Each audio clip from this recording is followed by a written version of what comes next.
nagpaparamdam, tulungan niyo ako. Parang gano'n. Yun nga, ako kinakaya ko pa, hindi ko na kinayang sa anak ko. Sabi ko, ay, May kinakausap. ito maganda. Ko, alis ako. Ayoko na!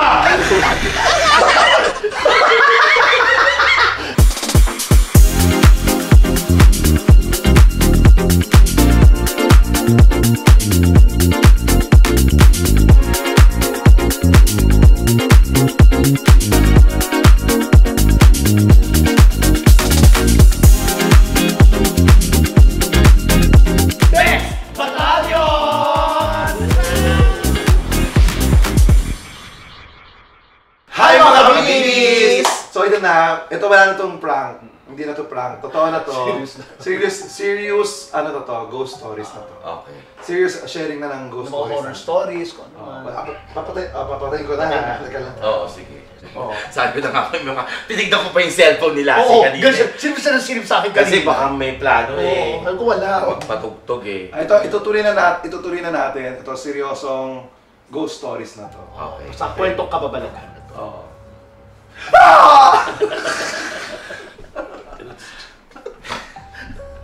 Dali na! Tapos na to, ayoko itong vlog. So we're back mga mga kabibis. Continuation lang nung ano. Kung hindi niya pa napanood, panoorin yung Oy, pero nakakatakot yung kay Belo. yung gulat prank. Nandun din yung kwento ni Belo. So, eto na mga kabibis. Tutuloy na talaga natin ang mga ghost stories na ito, wala nang prank, wala nang ano, tuloy-tuloy na ghost stories. Kwento kababalaghan ang ating ibibigay natin sa Okay. kanila. Ito na yung part 2 na nare-request ng ating mga kabibis. Oh, kasi kanina pinag-usapan natin yung Bex Battalion House, di ba? Bakit taga lang? Bakit ba gusto ng mga kabibis itong mga... Ewan ko. Hindi ang mga Pinoy kasi may talaga sa mga horror stories. Okay. Diba? Tapos kanina, ito, pinag-usapan namin kanina yung Bex Battalion House. Totoong meron. Hindi ko na nasabi sa inyo kasi doon sa main door natin ng unang House 1, House 2? House 1. Okay. House 1. Yung papasok lang ako doon na, biglang mga nagapit. Palagi. Hindi naman nagapit. Palagi. Hindi ko palagi. Minsanan lang. Bigla sa... Pero Ano ba more yun? than one na ginanong ka. More than one. Tapos sinabi ko kay Ched na, di ba yung spiritista natin na ano, kaibigan ko. Ano yun? Ba't parang may nakakalapit sa akin dati? Sabi sa akin, may mga duwende na naglalaro. Kasi ako nakaka-experience din ako na nakakakita ko, hindi yung mismong multo, yung mga paggalaw ng mga bagay-bagay. Mawa, yung lock. Gagano lang. Nakikita ko yun. Yung paramdam, minsan lang, may gumano sa akin. Pero yung, kung makikita ko yung multo, parang hindi. Siyempre, hindi ko nakakayanin yun pag gano'n. Sa Bex House, ako din. Bex House meron. Sa Bex House, oo, meron sa Bex Oo, meron House. talaga. Doon sa atin, di ba yung kwarto ko, di ba pagkatapos ng kwarto nila, si banyo yung akin. Oo. Tapos katapat sa akin hagdan, tapos yung hallway. Oo. Hallway, di ba? Yung doon sa hallway, yun yung pinaka, lagi mong naririnig na, hindi lang yabag eh. Madalas may naglalakad. Yung lakad, Malaki yung paa, ano? yung lakad niya parang may bit-bit. Yung gano'n, yung may naglalakad siya tapos parang may bit-bit pa siya. Ano, babae, lalaki? Hindi ko alam, hindi ko... Hindi, depende sa ano. Siyempre, hindi ko naman bubuksan yung para tanongin siya, huy, ano... Hindi, kung lalaki, di ba mabigat yung gano'n. Basta malakas yung yabang. Hindi ko... So, malaking Siyempre, ako kasi pag nandun, hindi ko iniintindi. Kaya madalas natutulog ako doon bukas ang TV. Kasi, di ba pag nakahiga ako... Oo, kaya minsan di ba pag nakahiga ako, mag-isa lang, di ba lagi ako nasa kwarto. Oo. Iba pa yung ano, di ba maririnig ko sa labas, iba pa yung mararamdaman ko doon sa tabi ng kama ko doon. Kasi Wala yung may nalireklamo yun eh. yung sa tabi ng kama ko, Oo, meron daw. yung nga sa tabi ng kama ko, laging may nakaupo Meron daw. na parang pinagmamasdan. Oo, kaya hindi ka sa side na yung tumitingin lagi. Oo, Dito ka sa dito sa side. pinto. Pag nasa may pinto naman na yun, doon naman, tumato yung balahibo ko, doon ko naririnig yung ano, hindi lang doon kuya. Kasi doon sa may, parang ano siya eh, nagta-travel lang siya, hindi lang doon sa may hallway. Kundi, paakyat, tapos magta-travel doon. Tapos mararamdaman mo, bumabalik sila, pababa din. Ayan. Hihingi ng jokes. Hindi kaya dating kwarto nila yun. Gumaganon din Pero sila. alam mo talaga, never kong naramdaman since day Ang- one talaga. ang pinaka- Wala akong narinig na yapak, wala talaga. Alam mo kung bakit hindi ako naliligo ng madaling araw doon Bakit? sa atin? Sa banyo? Oo, sa banyo. Oo, Banyo mo? Banyo Bakit? ko. Kung bakit ako naliligo ng madaling araw doon. Di ba, minsan nangyayari, pagka uwi ko doon, dito kasi nakakapag-shower ako eh. Oh. Doon hindi. Doon hindi ako nakakapag-shower ng madaling araw. Kasi naranasan ko yun yung nagsasabon ako pag Ayun yung nakakatawa. di ba yung, pasok sa banyo, pagod tayo. Siyempre, minsan mahina ang tubig. Di ba sabi, mahina ang tubig. Oo. So, habang naghihila sabon, habang naghihila mo sa kung ganyan. Sa lababo yan, lababo. Hindi, Shower. sa showeran. Tuwing naghihila mo sa kung ganyan, lagi ako nagmamadali kasi nga Nakakatakot ako kasi baka pagdilat mo. Oo, matatakot din ako sa pagdilat. Oo, ganyan din ako. Sa akin, wala din sa pagdilat eh. Habang naghihila mo sa kung ganyan, yung gumanong sa batok ko, 3. Yung pag ganun ko, kumalabit, tapos dead ba na lang ako, kunwari wala akong naramdaman. Tapos umalis ako. Simula hindi na ako naligo ng madaling araw sa banyo. Ba't di mo sa akin sinasabi yan? Eh, ba't nagpapating ka na? Saka yung ano, yung sa house mo na CR, parang may nagmamasid lagi. Yung babae sa may hagdan. Sa kwarto mo, Doon, yung dating Doon, siya natin. dati siya. Oo, may- Meron. Yung isang side na, oh my Alam ba God. lagi? Meron, Alam mo MC. ba lagi ko kasi, Diyos ko. lagi ko Dapat yung pala puntahan doon. yun. Dapat Check pala ko doon. kung malinis o marumi. Tsaka di ba Yun, meron tayo ano, ng saan doon sa baba? Yun, yung babae, Oo, katabi bodega. meron talaga. Alam mo ba kayo na ayoko nagsisiyar doon? Bakit? Pag ako nagsisiyar, Sobrang bigat ng pakiramdam. ako rin. Pag nagsisiyar ako, Di pa nga, nilalaksa ko lang loob ko. yun ang tinuro ni... Yun ang isa sa tinuro ni Jen. Na? Meron po kami yung Diba, espiritista kasi Ate? na nag-check doon. Meron. Na yun daw ang Meron. pinamahayan ng masamang espiritu doon sa ilalim. Tumata yung bayo. Meron. Every time na kunyari, di ba nag-CR tayo, di ba nung hindi pa ginagawa yung bahay, di ba mag-CR tayo doon? Oo. Lagi ako Oo. nagmamadaling umihi doon. Oo. Hindi ako nagsasara ko ng pinto, pero pag nandun, nakabukas talaga dead mo talaga. Parang may matang nakatingin sa'yo. Yun. Tapos Lagi. speaking of yun sa lakad-lakad na Oo. gano'n, first time ko noon, parang may taping kayo, may shooting yata kayo ng movie noon. Ang naiwan sa bahay, nandun pa si Gudo sa bahay, si Scarlett. So nandun ako, umuwi ako after ng racket ko, tanghali, maga na tapos racket ko, nandun na ako. Natulog na ako nung after ko kumain. Sabi ko, Scarlett, naglilinis ka ba sa taas? Hindi, te. Sino yung lalakad-lakad doon sa taas? Di ba lang, nandito ako sa baba, ganyan-ganyan. So dumating na nung gabi, overnight kayo doon. Alam mo nung gabi talaga, promise. Ayan, like, if mas malakas siya. Kasi yung flooring dun sa second floor, di ba, kahoy? Oo. So, yung kahit single na ano, maririnig mo, Maririnig talaga. sila, parang inano ko sila kasi ang dami, nandun talaga sila. Eh, yun yung kwarto mo dati. Oo. Alam mo, promise, talaga sabi ko, Gudo, dito ka matulog sa kwarto, please. Sabi ko kasi, kunyari pag, magpapahinga ako ha, Oo. nagtatapang-tapangan ako nun eh. Tigil sila. Paghiga mo, gano'n na naman Meron ulit. tayo. Kaya alam mo, sabi ko, Scarlett, sa kwarto ko matulog. Sabi niya, ate, ang lamig kasi ng aircon mo. Nagpatay ako ng aircon para lang makatulog si Scarlett. Simula noon, minsan, bahagya, narinig ko na lang. Hindi ako nakainom or normal ako. Pero dinedetma ko na. Promise. Tsaka dun sa may ano natin, di ba dining table natin? Dun sa itong house 2. Yung pa. Di ba meron tayong ano, di ba may tangke ng tubig dun sa Oo, likuran yun dun ako. sa tayo nagsasampay. Tapos din Pag dun eh. bukas yung ilaw dun sa dirty kitchen, tapos patay dun sa may ilaw ng tangke, Yes. Mm-mm. may parang silhouette na Oo, ano eh. parang may- Dadating ka pa sa labas, tagusan yan, di ba?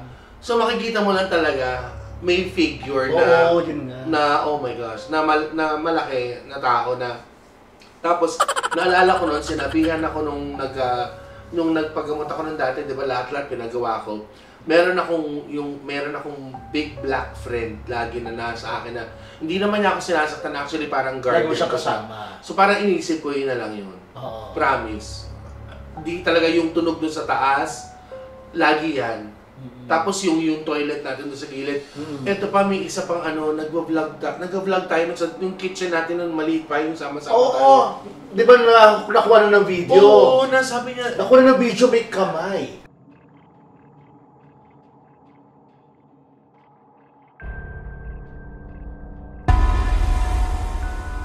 So yun, meron pa nun dati na doon sa small house, doon sa kitchen natin, sabay-sabay pa tayo kumakain, di ba? Sa house 1, may ano ko video doon na yung No English Please. Nag-check na tayo, si Kitty, sila Tonton, lahat na to. Tapos bigla meron doon nag-message, sabi niya, ano po yun, ipa-bless niyo po yung bahay, kumanon. So, minsan naman dead pa naman ako doon sa ganun. So, pinakita ko, nire-rewind ko, hindi ko alam how, if may nag-edit doon. Tapos sabi ko, I think si Adrian na yung editor ko noon eh. So, kaya ano yung boss, hindi ko po alam, wala po ako nakikita nila nung Parang may ini-edit. video. Nung ini-edit ko. So, nire-rewind ko, meron siya naka-time mark siya, di ba? So, meron nga. Ano nga nakita? Kamay. May hand over the fridge. Gumano no, may kinuha sa ref. Ha? Yung kamay na yon mula sa labas ng pinto natin, sa medyo. Di ba yung dati nakadikit ng refrigerator doon? Gumanon. Yun yung kung saan yung... Dati may ref kasi tayo doon, Yes. diba? Oo, may gumanon eh. So doon... may Shadow? No. Hindi shadow. Kamay talaga, ano ba itim? Kamay talaga. Kita-kita ako eh. I asked Adrian, sabi ko, Adrian, ano to? Baka na nag-play ka. Boss, hindi po. Sabi niya, i-check mo nga ulit. Boss, wala po yun yung ine-edit ko. So, okay. Blackish, siya. grayish na kamay. Na Kamay, mahaba. gumanon no. Tapos nagtago rin. Hindi pa ba napabless yung bahay? Hindi na pa, ano na yun. Pag-bless na. Na ano na yan ng ano, espiritista. Pag naharap ko yung video ah. Tsaka ano, yung isa yung sino yun, yung ting-ting, yung mga ganun yung... Oo. Tapos, speaking of yung mga corridor, eh, dati, doon ka pa, you still live there, di ba? Uwi-uwi ka pa ng madalas. Meron di ba meron tayong smoking area doon? Di ba doon sa parang ganun mo, yung terrace mo? Susubasa, hindi ko lang sinabi sa'yo nun eh. Manood ka ng TV. Nag-yosi lang ako doon sa terrace niya. Tapos pag sa labas ng terrace ni Chad, makikita mo yung natin, yung corridor natin, yung wall of Kineme, wall of fame natin. Alam mo, sabi ko, ayoko na. Alam mo yung, kasi hindi ko palang, pinatay ko na talaga siya. Ano? And there, meron doon figure na, dead man ako muna inisip ka, baka yung curtain yun or something. Tapos when I look ulit, okay. Ano nga, Nandun siya tao? tao, may figure ng tao. Lalaki, babae? Lalaki. Malaki. Mama. Basta hindi ko naman, alam mo yung pag mo may screen, tapos may cortina, tapos yung ilaw mo na nasa gilid, so silhouette lang siya. So, okay, dead mo na. Every time papanig ako sa kwarto mo, di ba yung bag, ginaganon ko na lang yung ko. Pero ngayon, parang sanayan na lang din. I mean, nakakatulog na ako mag-isa ngayon, oh my God, ano ko? Pero hindi alam mo, lahat ng kwento nyo, hindi, ako kasi wala akong nararamdaman sa Bex Battalion House. Since day one, walang paramdam, wala akong ano. Pero lahat ng lugar na sinabi nyo, alam mo bang hindi lagi kong pinupuntahan yung banyo sa baba ko? Alam bang araw-araw chinecheck ko yun ng gabi o madaling araw? Kung malinis o hindi, o kung ano man, baka may amoy ipis or amoy, wala. Lagi. Tapos lagi ko pang inaayos yung sabonera doon. Kasi nagtatagal ako doon, mga 2 minutes, 3 minutes. Tapos yung dining area natin doon, alam ba, ako pa nagbubukas ng ilaw doon pag gusto. Buksan natin yung ilaw para maliwanag. Tapos ako pa magsasara doon sa madaling araw. Ako pa mag-check ng mga yung mga pinto sa jacuzzi. Lalo na sa'yo, yung kwarto mo, natatandaan mo doon ako natulog, yung wala ka. Ng 5 araw, 4 araw, naliligo ako lagi. Wala akong nararamdaman talaga. Hindi sa Kahit sa hallway, ako lagi nagbubukas ng ilaw doon, di ba? Yes. Inaayos ko palagi yung mga titignan ko, kailan kaya madadagdagan yung mga lagay natin dito. Hindi sa pananakot, kuya, dun sa kwarto mo din, dun sa may banyo. Merong certain part lang ng di ba, yung closet mo, yung pagpasok mo ng banyo. May closet. Yung pagpasok mo walking closet doon, yung sa dulong-dulo doon sa, yung pinakadulo. Yung may salamin. Parang laging, hindi tapat no. Parang may element. Parang laging may nakatayo. Every time, kaya pansin mo, pag dumidiretso ko sa banyo mo, patosap lang, tapos hindi ako pumunta doon sa may ano. Kasi parang laging may nakatayo. Parang laging may nakatayo doon na nagbabantay or something. Parang laging may nakatayo doon. Okay, so si Bella naman may ano. Ayun ako yung bago ako umuwi galing Japan, di ba 2 years kami doon. Tapos yun yung time din na niloloko na ako ng Joes. Loloko na siya. Tapos hindi yan. Isa pa. Alam naman niya yun. At tawag dito, meron dun yung kasama namin sa bar, sa umise. Babae, may kapatid siyang special. Pero nakakapagsalita. Yung utang-utang, yung gano'n. Di ba may mga gano'n?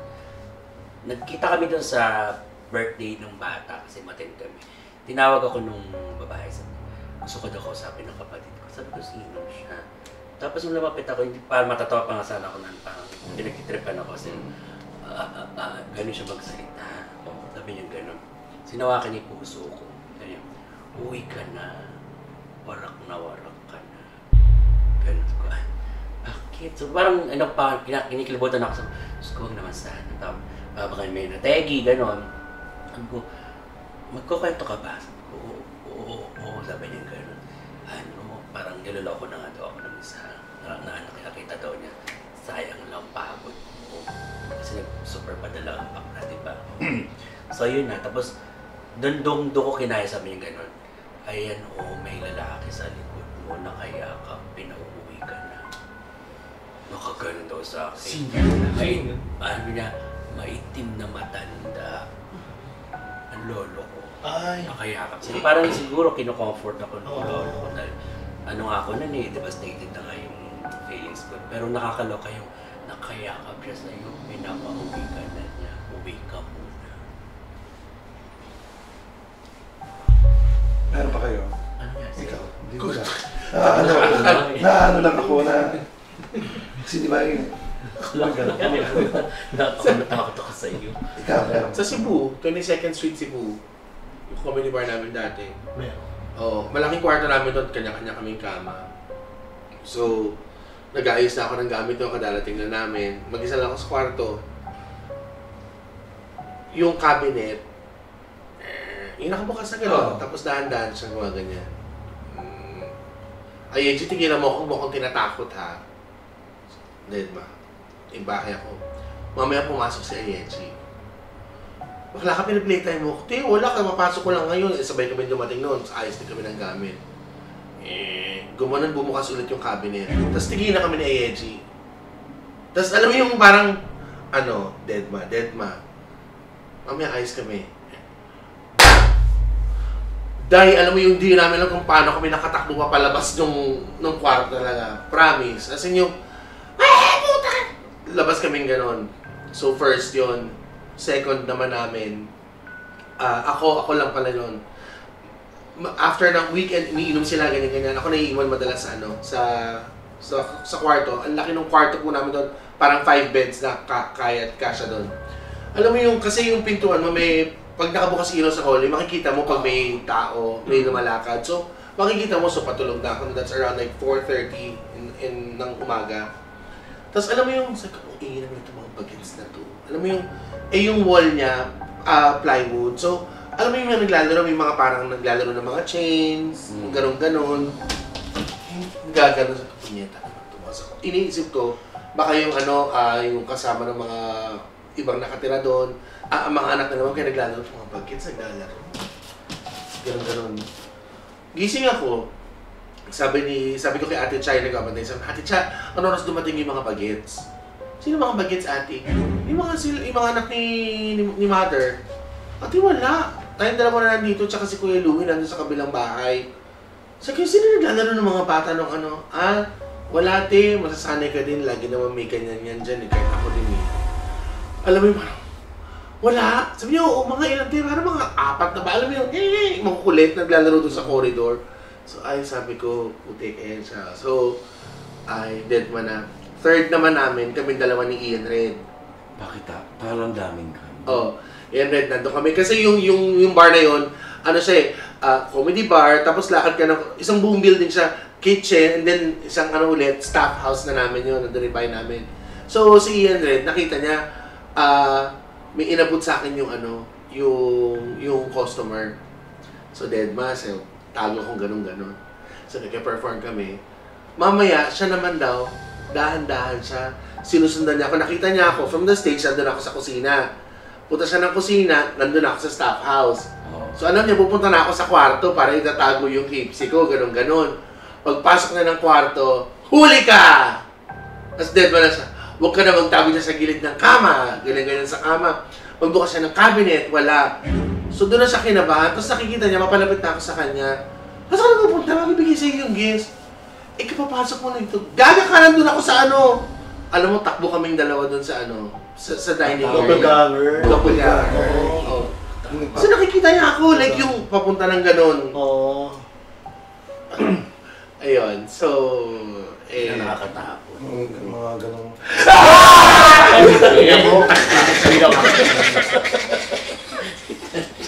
Ito last na. Ano naman? Last na. Last na to. Isip ka? Ang haba na niyan, like ano naman na. Oo nga.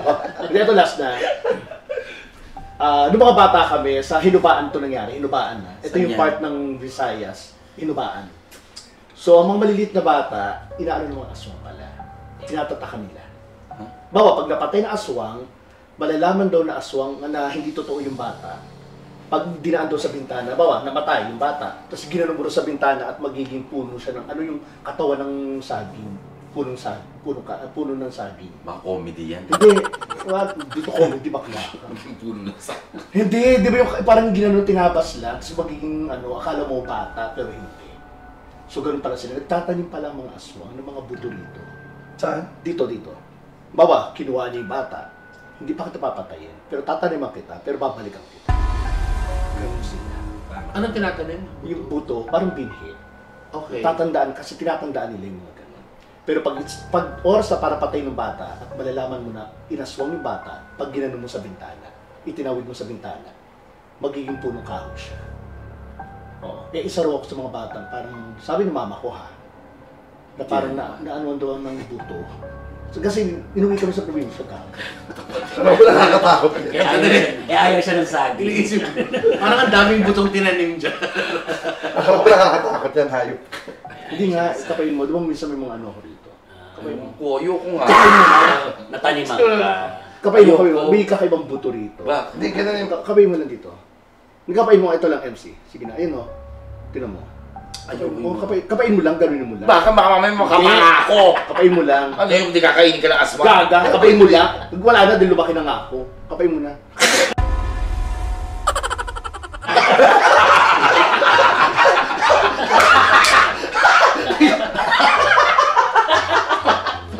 Paano siya kanina? Hindi ko alam. Tigil lang na sa akin. Parang practice. Bakit mga sira ulo ako? O hindi, pero yung mga chika natin na ano yun legit yun na na-experience namin. Siguro, paano yung explanation doon siya pag mga ganun? Parang they're just wondering lang pag ganun, no? Ay, hindi ko rin alam eh. Hindi O baka Or siguro buhay pa play siya. pool. Siguro sa susunod, dalhin natin na Rudy Baldwin o kaya sila ano. Naku, wag na yan. Sila. Ayoko na talaga. Or baka playful lang sila siguro. Playful. No? Yung parang, Inisip na buhay pa rin sila. Oo. Parang ganun, di ba? Tsaka ako, okay na ako hindi nakakaramdam. Oo nga, sila Rudy Baldwin. Whatsoever. Gano'n tayo. So, ayun mga kabibis. Yun yung ano namin. Horror story. Ito yung ghost stories natin for today. Thank you so much for sharing. Oh, yeah. Grabe sa kanila. Guys. Thank Hindi you ko so much. kakayanin yung... Oo, actually. Thank you so much. Don't forget to subscribe, Becky Velo. Sana. And of course, Divine Divine Teta. Becky Velo. Makikita nyo rin sila sa Vice Comedy Club. Yes. Doon naman walang kwentong katatakutan, kundi Katatawanan. puntahan nyo kami everyday doon from Monday to Sunday, Vice Comedy Club. that's right. So, okay ka na. Solve ka na. Oo naman. Ikaw, Tigil na Sophia. natin. Nakailan ka na. Oo. Tingin pa naman natin sa kayo. Maraming salamat mga kabibis. Don't forget to like. Share and subscribe. That's And right. hit the notification bell. My name is Chad Kinis. My name is Lassie. Ano po si MC Mua. Kasama si Becky Velo and Divine Teta. We are the Best Battalion! Salamat. Natapos na. Ayoko talaga itong mga Kapag ganun siya. story.